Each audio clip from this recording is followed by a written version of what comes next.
லட்சோப லட்ச மக்கள் திரண்டார்கள். எங்கும் அரசியல்வாதி இல்லை.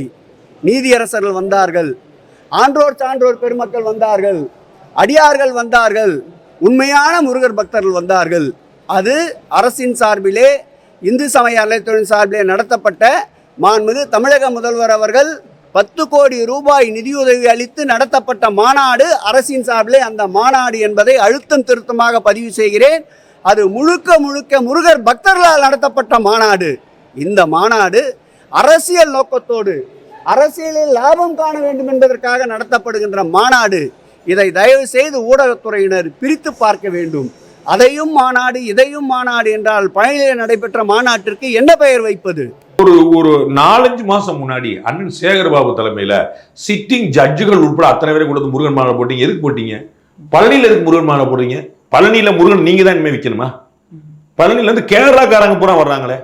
தமிழ்நாடு, ஒட்டுமொத்த தமிழ்நாடு போய் கொங்கு மண்டலம் போய் புழுக்கு முழுக்க போய் மொட்டை போடுது. நீங்க தான் இனிமே முருகன் வளர்க்க போறீங்களா? எதுக்கு போட்டீங்க? சங்கியோட ஓட்ட வாங்கவா? நீங்க முருகன் மாநாடு நடத்தினா பக்தி நல்லாட்சி எல்லோருக்குமான ஆட்சி. பிஜேபி முருகன் மாநாடு நடத்தினா நீங்க சங்கிகளுக்கான மாநாடு. எனக்கு புரியவே இல்லையே. அதே முருகன் மாநாடு தான் நடத்துறாங்க. நீங்க முருகன் மாநாடு தான் நடத்துனீங்க. நீங்க எதுக்கு நடத்துறீங்க சொல்லுங்க. உங்களுடைய வேலையா? நீங்க அண்ணன் ஆசிரியர் வீரமணி கேட்கிற மாதிரி கேட்கிறேன். மதச்சார்பற்ற அரசுக்கு எதுக்கு முருகன் மாநாடு? உங்களுக்கு எதுக்கு? நீ எதுக்கு நடத்துனீங்க? அந்த ஓட்டும் போயிடக்கூடாங்கிறது தானே வாங்கினீங்க. அப்ப உங்களுக்கு ஓட்டு வேணும், முருகன் வேணும். அவங்களுக்கு ஓட்டு வேணும், முருகன் வேண்டாமா? நீங்க எதுக்கு நடத்துனீங்க? அதே காரணத்துக்காக நடத்துறாங்க. அரசாங்கம் இந்த முருகன் மாநாட்டை எதுக்கு நடத்தியதோ அதற்காகத்தான் பிஜேபி நடத்துறது. அது எதுக்காக தான் பரவாயில்ல.